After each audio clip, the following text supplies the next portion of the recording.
વચનામૃત પંચાળા 3 ભાગ 2. પછી શ્રીજી મહારાજે આજ્ઞા કરી જે કીર્તન ગાઓ. પછી સખિયાજ મોહન દીઠા રે શેરીએ આવતારે. એક કીર્તન પરમહંસ ગાવા લાગ્યા. ત્યારે વળી શ્રીજી મહારાજ બોલ્યા છે, હવે કીર્તન રાખો. અને આ કીર્તન ગાયા તેમાં હેત બહુ છે. તે હેતનો અમે વિચાર કર્યો છે. હેત મોટી વાત છે અને હેતે કરીને ભગવાનને ભજવાય ઠીક છે.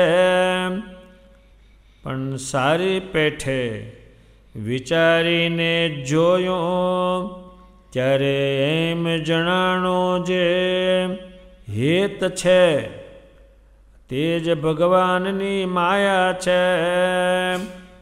કેમ જે સ્ત્રીઓ પરસ્પર બોલતી હોય, જોતી હોય, સ્પર્શ કરતી હોય, તેમાં બીજી રીતનું હેત છે. અને પુરુષ હોય ને પરસ્પર બોલે, જુએ, સ્પર્શ કરે, તેમાં પણ બીજી રીતનું હેત છે. અને પુરુષ જે તે સ્ત્રીને જોતો હોય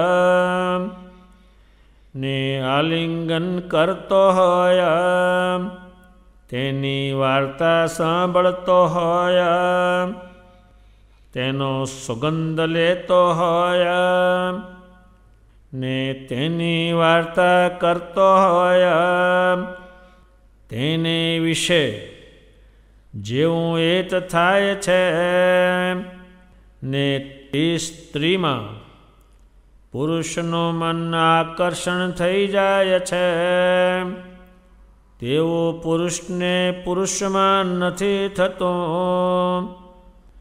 સ્ત્રી હોય ને પુરુષને જોતી હોય, આલિંગન કરતી હોય ઇત્યાદિ પુરુષના સંબંધે કરીને સ્ત્રીને હેત જેવો પુરુષમાં થાય છે ને તેનું મન પુરુષમાં સમગ્રપણે ખેંચાઈ જાય છે. તેવું સ્ત્રીમાં નથી થતું.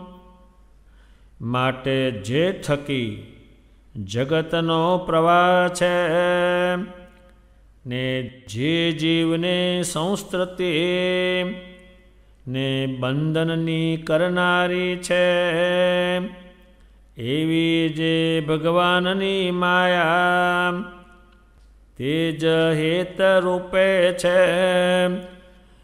પછી એમ વિચાર થયો જે શબ્દ, સ્પર્શ, રૂપ, રસ અને ગંધ એ જે પંચ વિષય છે તે બીજે ઠેકાણેથી મિથ્યા કરીને એક ભગવાનમાં જ આત્યંતિક સુખ જાણીને જોડ્યા હોય તે તો ઠીક છે, તે માયા નથી. પછી વળી તેમાં પણ વિચાર થયો છે, એ પણ ઠીક નહીં. કાંજે ભગવાનના રૂપ કરતાં અધિક રૂપ, અધિક સ્પર્શ, અધિક રસ, અધિક ગંધ, અધિક શબ્દ તે બીજાને વિશે જણાયા. તો ભગવાનને મૂકીને તેને વિશે હેત થઈ જાય. જેમ 16,000 ને 100 જે શ્રી કૃષ્ણ ભગવાનની સ્ત્રીઓ હતી તે જન્માંતરે અપ્સરાઓ હતી. તેમણે બ્રહ્મા પાસે વર માગ્યો, જે હે મહારાજ, અમે દેવ, દૈત્ય અને મનુષ્ય એ સર્વેનો સ્પર્શ કર્યો છે, પણ જે નારાયણ પુરુષ છે તેનો પતિ ભાવે સ્પર્શ નથી કર્યો. માટે એવી કૃપા કરો જે એ અમારા પતિ થાય. પછી બ્રહ્માએ કહ્યું, જે તમે તપ કરો, તમારા પતિ નારાયણ થશે. ત્યારે તેમણે ઘણું તપ કર્યું. પછી તેમની ઉપર અષ્ટાવક્ર ઋષિ તથા નારદ મુનિ તે પણ પ્રસન્ન થયા ને વર આપ્યો, જે તમારા પતિ નારાયણ થશે. એવી રીતે જન્માંતરે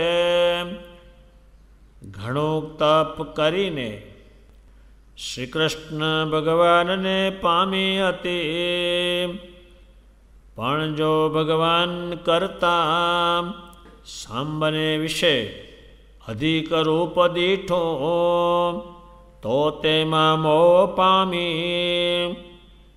માટે જેની એકમતી રહેતી ન હોય તેને પંચ ઇન્દ્રિયોના વિષયના સુખ સંબંધે કરીને ભગવાનમાં પ્રીતિ કરવી તે ઠીક નહીં. અને જેની મતિ એકની એક નિસ્તર્કપણે રહ્યા કરે તેને તો ઠીક છે. ભગવાન સ્વામિનારાયણે ચાલુ સભામાં સંતો પરમહંસોને કહ્યું, તમે કીર્તન ગાઓ. પરમહંસોએ કીર્તન ગાયા. એ કીર્તનોમાં હેત બહુ જ છે એમ ભગવાન પોતે બોલ્યા. આપણા નન સંતોના જે કીર્તનો છે હેતથી આમ ભરેલા છે. અને એ જે પરમહંસોએ કીર્તન ગાયા તે પરમહંસોએ બહુ ઠેકાણેથી હેત તોડ્યું છે ત્યારે અહીં આવ્યા છે. આ હેતને કાલ તોડી શકતો નથી, એનાથી દૂર ઊભો રહે છે. અસંખ્ય ઠેકાણે માણસે હેત કર્યું છે. આ સૃષ્ટિ હેતથી જ ગોઠવાયેલી છે. ભગવાન સ્વામિનારાયણ આ દુનિયામાં કોઈ જાણે નહીં એ વાત પોતે કહે છે. એને આ સૃષ્ટિ જે બ્રહ્માંડની ગોઠવી છે, અનંત બ્રહ્માંડો ગોઠવા છે, એને આમ હેતથી જ ગોઠવ્યા છે. એ હેત વગરનો આ મેળ જ પડે એમ નથી. એમની ગોઠવણી છે હેતની. એ ક્યાં ક્યાં એમણે ગોઠવણી કરી છે. ભગવાન સ્વામિનારાયણ કોઈ સામાન્ય માણસ સમજી શકે એવું દ્રષ્ટાંત આપે છે. દ્રષ્ટાંત છે એ દ્રષ્ટિ છે, એ તમે વિચારો એટલે ખબર પડે બરાબર છે. ભગવાન સ્વામિનારાયણે જે હેતની વ્યાખ્યા કરી તે આ જગતમાં કોઈ સમજે નહીં. કોઈ શું કહે છે, આણે હેત કર્યું, આને આમાં થયું, એ વાત આખી બધી ખોટી છે. એમણે ગોઠવ્યું છે એટલે હેત થાય છે. જ્યાં એમણે ગોઠવ્યું નથી ત્યાં થાય જ નહીં. તો હેત તો બધે થવું જોઈએ થાય તો. ભગવાન સ્વામિનારાયણે જે માયા કહે છે હેત રૂપે જ છે. આખી જે માયા છે હેત રૂપે જ છે. આ માયા છે એ ચાલુ બધું રે એમાં હેત એને ગોઠવું, એમની ગોઠવણી છે. એ હેત છે એ પેલું ગોઠવું એટલે એ માયા શરૂ થઈ, ત્યાંથી શરૂ થાય. એને હેત ગોઠવું એટલે. જો એ હેત ગોઠવે નહીં તો માયા ચાલુ છે નથી કરવી. જગત હેતનો અર્થ કરે છે એને મૂળમાં જ ખ્યાલ નથી, એમણે ગોઠવેલું છે. સ્વામિનારાયણ ભગવાન કહે છે, હવે હેતની તમે વ્યાખ્યા સાંભળી લો કે છે. એ નુકસાન કરશે હેત પાછું. જો એને ધ્યાન નહીં રાખે તો હેત એને રોકી રાખશે, હેત ભૂત પણ બનાવી દેશે. એવી ગોઠવણી એમણે ભગવાને એ કરી. હવે આ સ્ત્રીઓ છે એ હજારો સ્ત્રીઓ ભેગી થાય તો એને કોઈને એક ન થાય. જો એને ગોઠવણી કરી ત્યાં ન થાય. એ થાય નહીં એટલે એને ગોઠવણી છે. હવે સ્ત્રીઓ ગમે એટલી ભેગી થાય, ગમે એટલી મળે, પણ એકબીજાને હેત એમાં ન થાય લાંબુ, એ ન જ થાય. એને ગોઠવણી ત્યાં નથી કરી.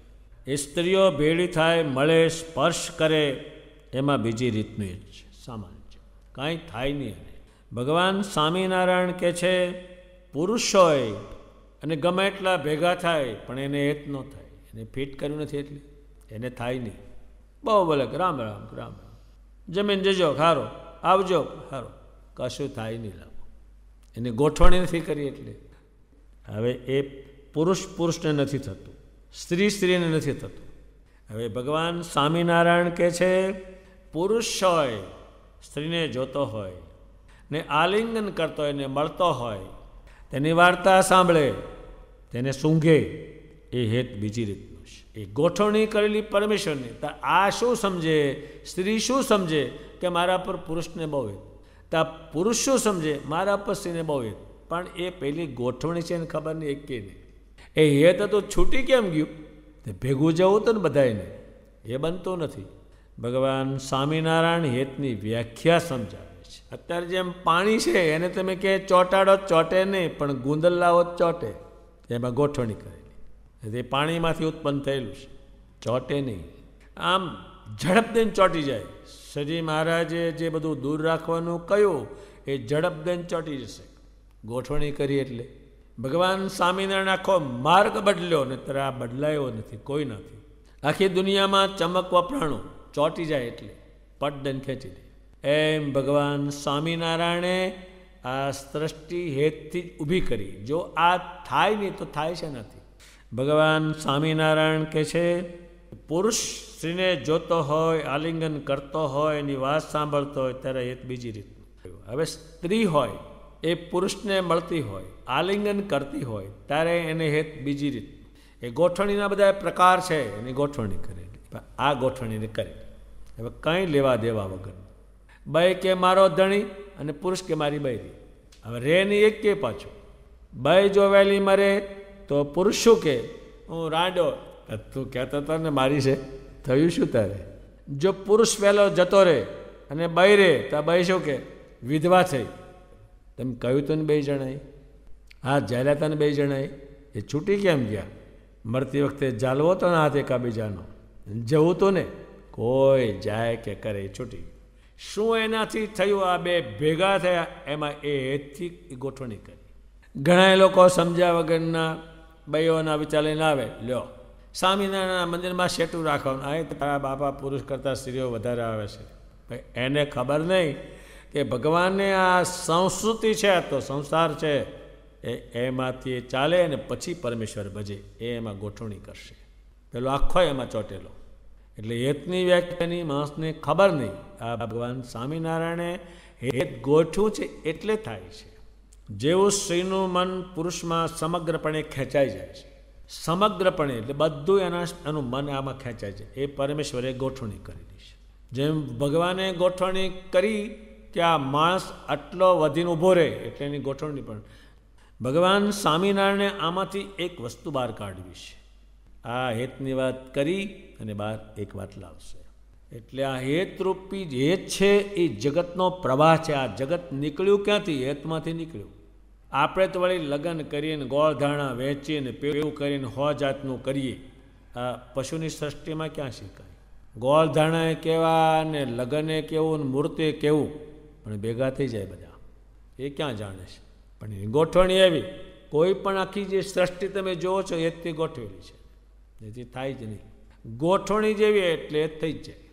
ભગવાન સ્વામિનારાયણ કહે છે આ જગત જે બહાર નીકળે છે હેતથી નીકળે છે. પછી એ હેતથી ફિટ થયું અને જગત ચાલુ થયું એટલે પહેલાં જતા રહ્યા. અત્યારે એક સ્ત્રી પુરુષ હોય અને હેતથી ભેગા થયા, એ ભેગા થયા અને પછી એમાંથી 5 છોકરા થાય. એ થાય એટલે પહેલાં 2 જતા રહે ડબ બધાને, અને આ 5 થયા. આ 5ના પાછા 50 થાય. એટલે આ ખેલતું ને ખેલતું જગતે ઘણું કહ્યું છે કે આ ઓછું થાય તો સારું, પછી થતું છે ગોઠવણી એની એવી છે. એટલે પછી તમે માણા ઓછા કરો તો આ પશુ વધેલે શું કરો?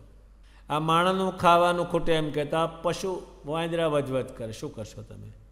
એટલે ભગવાને ગોઠવેલી આ વસ્તુ છે, એ માણસની ગોઠવેલી નહીં.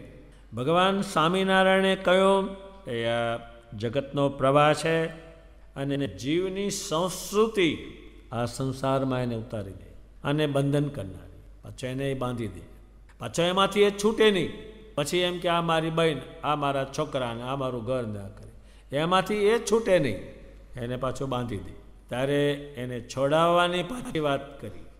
એટલે ભગવાન સ્વામિનારાયણ કે છે આમાં બીજું કંઈ નથી મેળવવાનું. હજુ આ સંસારમાંથી કોઈ એક હોય દોરો અહીંથી લઈને ગયું નથી. એ ભગવાન સ્વામિનારાયણે એમ કહ્યું કે આ સૃષ્ટિ છે એથી જ ગોઠવણી છે, તો જ આ ચાલે એમ છે.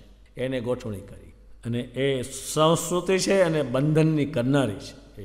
એમાંથી છોડાવવાની પછી બુદ્ધિની એની પાસે છૂટવાની.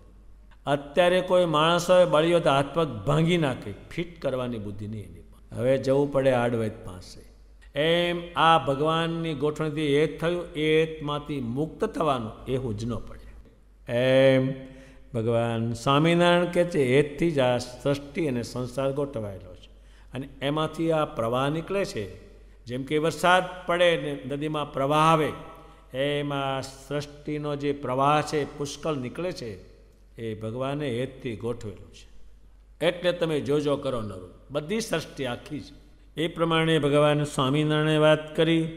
હવે એ જે પંચ વિશેષ શબ્દ, સ્પર્શ, રૂપ, રસ અને ગંધ એ બધામાંથી બધી ઉખેડી, સૃષ્ટિમાંથી ઉખેડી અને ભગવાનમાં જે એક એ જોઈન્ટ કરે 5 વસ્તુ, તો પણ વાંધાવાનું છે. હજુ એ વાંધો છે એમ એ સમજાવશે. ભગવાન સ્વામિનારાયણ કહે છે બીજે જગતના પંચ વિષયમાંથી જીવને કાઢી એ પંચ વિષય ભગવાનના સ્વરૂપમાં જોડે તે તો ઠીક છે, તે માયા નથી. એ માયા નહીં, એ પરમેશ્વરમાં જોડાણ. એ જે રહેતો નથી, એ ટકતો નથી, એમાંથી તૂટીને સ્વામિનારાયણમાં જોડ્યું. પછી વળી ભગવાન એમાં એક વિચાર કરે, એ પણ ઠીક નહીં. ક્યાં સુધી હેતને ખેંચશે, એ પણ ઠીક નહીં. શું ઠીક નહીં કહે છે ભગવાન સ્વામિનારાયણ કહે છે મારા કરતાં કંઈ રૂપ અધિક હોય એમાં ચોટે પાછો તો શું? રૂપને કારણે ક્યાંક ચોટે તો શું?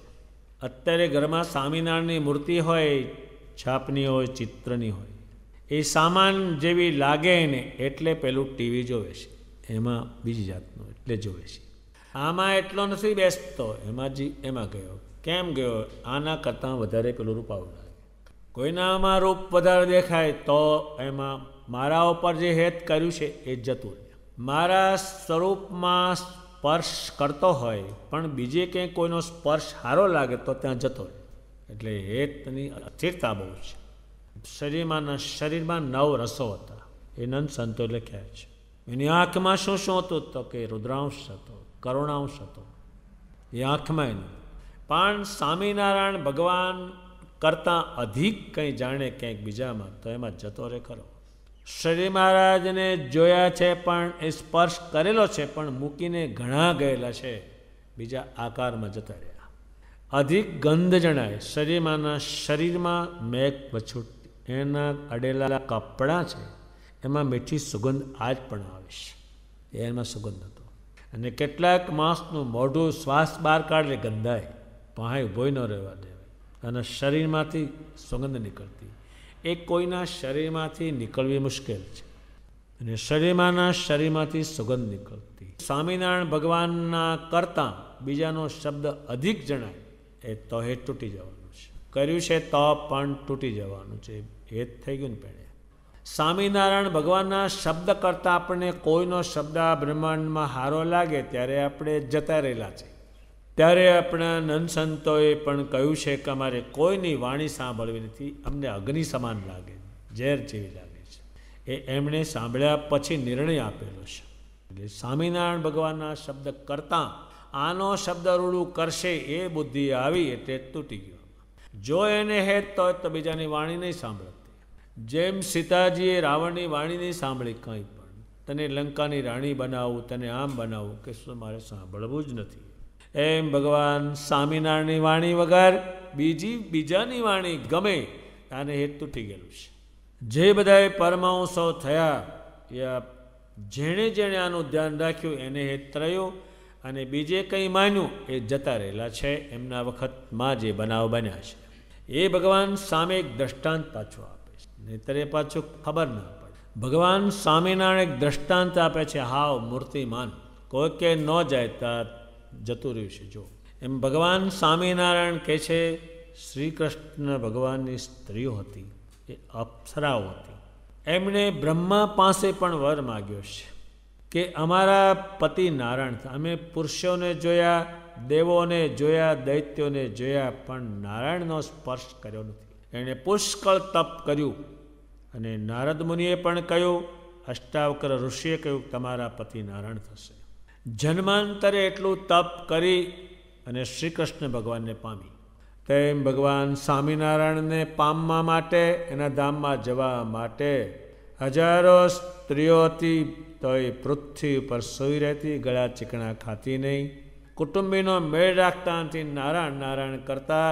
એ ત્યારે ભગવાનના જોગને પામેલા છે. એ અપ્સરાઓ હતી, પણ અનેક પ્રકારનું તપ કરીને ભગવાનને પામી. હવે ભગવાનને પામી, હવે શરીરમાં દ્રષ્ટાંત આપશે. કોઈ કહે છે જાય નહીં, ત્યાં ગયેલા છે. એ શ્રી કૃષ્ણ ભગવાનના એક દીકરા હતા, સાંબ, બહુ જ રૂપાળા હતા, શ્રી કૃષ્ણ કરતાં વધારે. જેમ કેટલીક વખતે બાપ કરતાં છોકરો રૂપાળો બહુ, પછી એની માં જે છે એના ધણી કરતાં છોકરા વધારે હેત કરે. એમ શ્રી કૃષ્ણ ભગવાનના દીકરા સાંબ બહુ રૂપાળા હતા. આપણે તો જોયા નથી, પણ ભગવાને કહ્યું છે ને આ ઇતિહાસ લખાણા છે. બહુ જ કહે છે રૂપાળા, શ્રી કૃષ્ણ કરતાં રૂપાળા. એ બધા જે બધી પ્રજા એ ઉન્માદ થઈ ગયેલી. એ સાંબને સીના જેવી બનાવી, એવા વસ્ત્રો પહેરાવેલા, પેટ ઉપર એક તાણું બંધાયું, ઉપર લુગડું વીંટાયું, બાઈના જેવા કપડાં પહેરાવ્યા સાંબને, અને એક ઋષિ પાસે લઈ ગયા. બધા આનંદ કરતાં કરતાં, કિલોલ કરતાં કરતાં આવ્યા, અને ઋષિને કહ્યું કે હે ઋષિ, આ જે સ્ત્રી છે તમને પૂછતા લજાય છે, એ સામને સ્ત્રી બનાવી હતી, તો એમાંથી પુત્ર જન્મશે, પુત્રી જન્મશે. અને ભગવાનનું ધ્યાન કર્યું, અને આ યોગથી એ જાણ્યું કાં તો પુરુષ છે, સાંબ છે, અને તાંસળો બંધાયો છે. એમણે કહ્યું એમાંથી જે નીકળશે એ યદુવંશને નાશ કરશે. બધા પાછા આવે છે, પણ એ સાંબને શણગારેલો. એ સાંબને જોયો ગોપીઓએ, સ્ત્રીઓએ જોયો, બધી 16,000 સ્ત્રીઓ જોઈ. શ્રી કૃષ્ણ કરતાં વધારે રૂપાળો જોયો. પછી બધી સ્ત્રીઓને મન થયું કે આ સાંબને આપણે વરીએ. એ શ્રી કૃષ્ણના દીકરા છે. હવે શ્રી કૃષ્ણને છોડી અને જવામાં હેત કર્યું, રૂપ અધિક દેખાણ. એમ ભગવાન સ્વામિનારાયણ કહે છે, એની મતિ ફરી ગઈ. ઇન્દ્રિયો ચોંટાડીથી ભગવાનમાં પણ ફરી ગઈ. એકની એક મતિ જેની ન રહે, સ્વામિનારાયણ ભગવાનના સ્વરૂપમાં જેની મતિ એકની એક ન રહે, તો એ હેત વાંધાવાળું છે. એ શ્રીજી મહારાજ સમજાવશે, અને એ સમજાવ્યા પહેલાં આ બનાવ પુષ્કળ બનેલા છે. એમના સમજાવ્યા પછી પણ ગયેલા છે.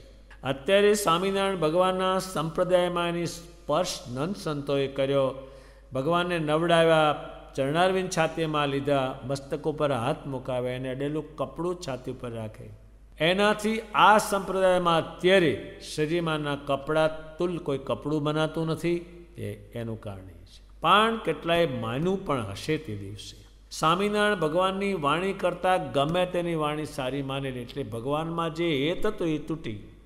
પાંચેવાના જો ચોટ્યા રે, શ્રી મહારાજના સ્વરૂપમાં જ મન ચોટ્યું રે, તેમના સ્પર્શમાં સુખ માને, એમાં જ બધા રસ એમાં અનુભવે. જે કંઈ રસ જોવો તો આ ભગવાનના શરીરમાં જ જોવે, એમાં જ ગંધ છે એ માને, અને એમનો શબ્દ જ પ્રિય લાગે. જે આ પાંચેવાના ચોટ્યા રે તો જાણી લેવું કે એને ભગવાનમાં હવે એ થયું છે. જો આનાથી બીજે જાય તો ભગવાન સ્વામિનારાયણ એમ કહે છે, એકની એક મતિ ન રહી, એ ફરી ગયેલી છે. એમણે ક્યાંથી ઉઠાયું? હેતથી ઉઠાયું. સ્ત્રી પુરુષોને હેત થતું નથી, સ્ત્રી સ્ત્રીને હેત થતું નથી. એની ગોઠવણી કરી, એ હેતમાંથી બહાર લાવીને પછી ત્યાંથી એ તોડીને ભગવાનમાં લાવ્યા, તો પણ હજુ ઠેકાણું નથી. શું ઠેકાણું નથી? એની મતિ ન રહી. એ શરીરમાંના વખતમાં એ બનાવ બન્યા છે. એ પ્રમાણે ભગવાન સ્વામિનારાયણે કહ્યું છે કે એકની એક મતિ રહ્યા કરે, મતિ ફરે જ નહીં. અત્યારે સ્વામિનારાયણ ભગવાનની વાણી સમાન કોઈની વાણી કોઈ બ્રહ્માંડોમાં નથી, તો તમને કેમ બીજી ગમી? મુક્તાનંદ સ્વામીએ ભગવાનને વાણી સાંભળીને મુક્તાનંદજી બન્યા, એમાંથી ગ્રંથો બન્યા. એ તો 2 નંબરની છે, આ 1 નંબરની વાણી બોલે તે છે. એમ ભગવાન સ્વામિનારાયણે જેની એક મતિ રહેતી હોય, બીજો કોઈ દાડો વિચાર ન થતો હોય, એ નિસ્તર્ક, એને તર્ક જ નહીં કોઈ દિવસ. તર્ક એટલે એનો અર્થ એ થાય છે ભગવાનને મૂકીને આ 5માં ચોટે એ તર્ક થઈ ગયો, બહાર નીકળી ગયો. જેમ માછલું પાણીની બહાર નીકળે તો એ કોઈ દિવસ સુખી ન થાય. જે માછલાનું જીવન પાણી છે, પ્રેમાનંદ સ્વામીએ કહ્યું અમે જે છીએ એ માછલાની જાત છે, તમે પાણીની જાત છો, અમે કિલ્લોલ કરી તમારામાં. એટલે માછલુંનું જીવન એવું છે એ પાણી બહાર નીકળતું નથી. અને પાડા પડ્યા હોય એ નીકળીને બહાર નીકળે, એનું જીવન નથી. એ બહાર બીજું ખાય છે, બીજું કરે છે, જોવે છે. માછલું તો પાણી સિવાય બીજું કંઈ પીતું જ નથી. આખો સંસાર એનો જે છે એ પાણીમાં જ ગોઠવાયેલો છે. પાડા હોય, ગધેડા હોય, એને કાંઈ નહીં પાણીનું. એમ જેને પરમેશ્વરમાં હેત ન હોય તેને કાંઈ. જે આ મતિ ફેરવે ત્યારે બધા યોગ ખલાસ. એટલે આ 5 વાના છે, એમાં જો એમાં ચોટ્યો રહે તો સારું. જો અધિક દિકે જાય, આ સ્ત્રીઓ ગયેલી છે, એમાં મન જતું રહ્યું, શ્રી કૃષ્ણમાંથી ઉતરી. એટલે ભગવાન સ્વામિનારાયણે આ વચનામૃતમાં હેતની વ્યાખ્યા કરીને ક્યાં ચોંટાડું, ક્યારે મારામાં હેત તમારું ટકી રહે, બીજા બધા હેત કાળ ધડાક દઈને કાપી નાખે, એને વાર જ નહીં. ભગવાન સ્વામિનારાયણમાં 5 વાના જે કયા છે એમણે, એમાંથી ક્યારેય ફેરફાર થાય નહીં. એ હેત સાચું છે. એ પ્રમાણે ભગવાન સ્વામિનારાયણે હેતને કહ્યું.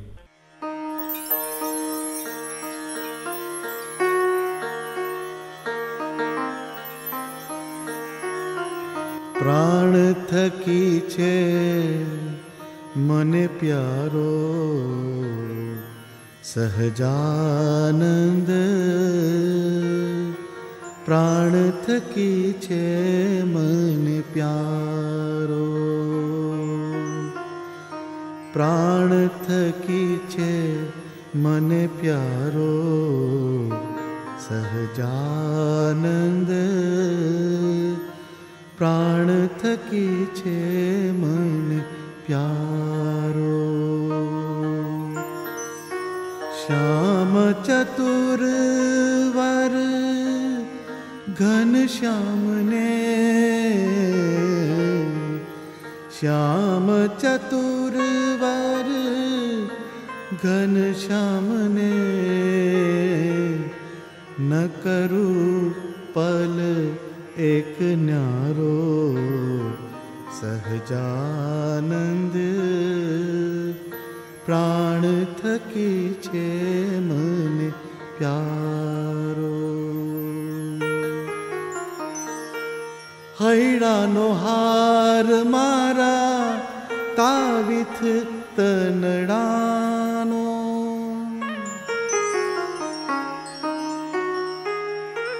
હૈડાનો હાર મારા તાવિથ તનડાનો, વાલો મનડાનો મેરમ મારો, સહજાનંદ પ્રાણ થકી છે મને પ્યારો. રસિક સલુણો મારા હૃદયામાં રાખો,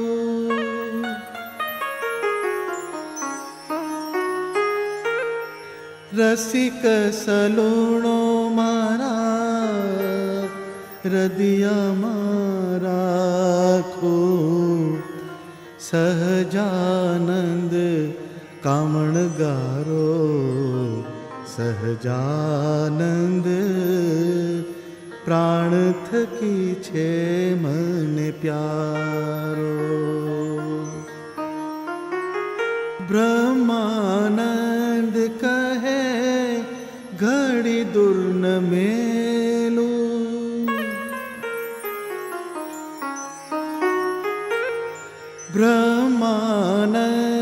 कहे घड़ी दूर न मेलो, घन श्याम धर्म दुलारो, सहजानंद प्राण थकी छे मन प्यारो,